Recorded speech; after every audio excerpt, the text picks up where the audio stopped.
Ahoj, jmenuji se Aleš Kouřil a pokusím se o natočení svého videa, ve kterém bych se rád představil svou fotografickou činnost. On to ani tak první pokus není, protože jsem to zkoušel několikrát a zjistil jsem, že to vůbec není jednoduchá disciplína. Povídat si někde uprostřed lesa sám se sebou, to chce fakt zkušenosti. Takže doufám, že pokud se dostanu i k nějakému dalšímu videu, tak až to bude video číslo, já nevím kolik, tak třeba už to bude vypadat normálněji.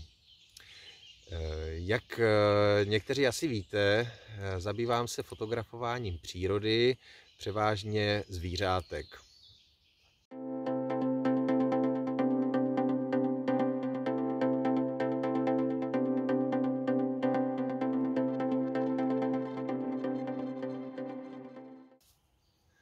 Asi bych začal tím, kde nejčastěji fotografuji. Jsou to lužní lesy v okolí Kroměříže. V Kroměříži bydlím, takže když je čas, sbalím vybavení a vyrazím. Dneska jsme vyrazili s mým pejskem Santy kolem 5:30 ráno. Procházíme se, teď jsme si dali krátkou pauzu na to, abych, jak jsem na začátku řekl, se pokusil o nějaké to video.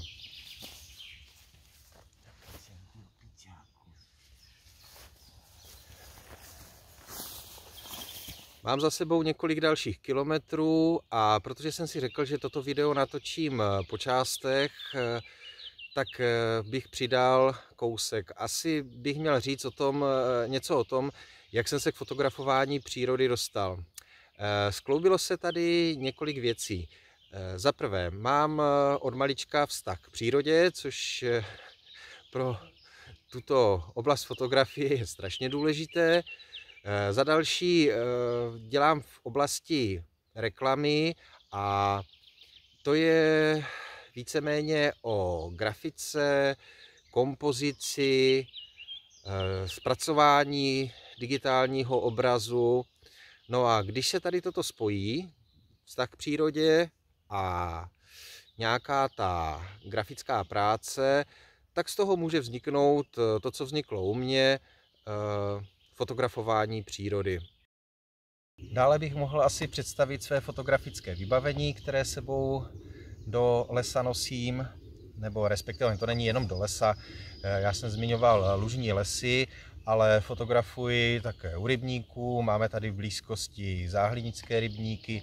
Velice rád fotím doma na zahradě, nebo navštívím nějakou předváděčcí akci, kde jsou zvířátka.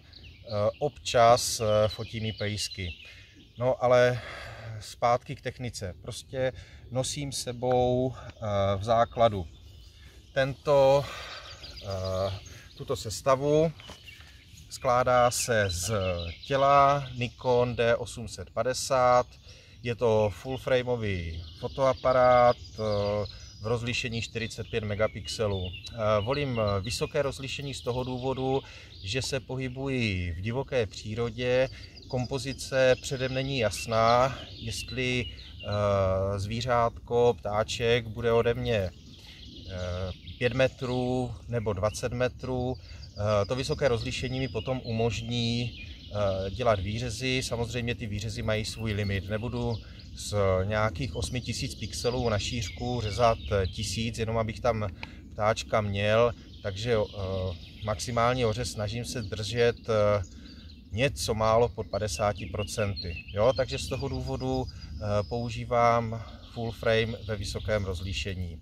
Dále super teleobjektiv Nikon 600 mm/4. Jedná se o hodně výkonný teleobjektiv, který dokáže zachytit na velkou vzdálenost opravdu krásné detaily. Celá sestava je doplněná tady mezi tělem a objektivem o telekonverter, který prodlužuje ohniskovou vzdálenost objektivu na 840 mm. Klesá mi světelnost na nějakých 5,6, ale i tak ta sestava opravdu dokáže v v špatných podmínkách vyfotit krásné snímky.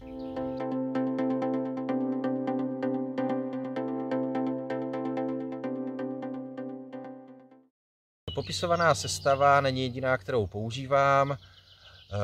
Ve své výbavě mám 6 objektivů, které mají ohniskovou vzdálenost od 24 mm do zmiňovaných 840. Kdo se fotografováním zabývá, tak 24 mm se hodí na krajinky. Samozřejmě na krajinky i by se hodilo mnohem nižší ohnisko, ale tím, že to není můj primární záměr, tak začínám na těch 24. Používám 2 speciální objektivy, jeden pro makrofotografii a druhý portrétní objektiv, ten si většinou beru na fotografování pejsků. Tak tady za mnou se povaluje součást mé výbavy do lesa, opět Santý, ta nesmí chybět. Potom samozřejmě vše nosím v nějakém zavazadle. Tato sestava se mi vejde do relativně malého základního batohu od Nikonu. S sebou do lesa nosím ještě powerbanku, mobil, který momentálně slouží jako videokamera, nějaké občerstvení, no a to mi stačí.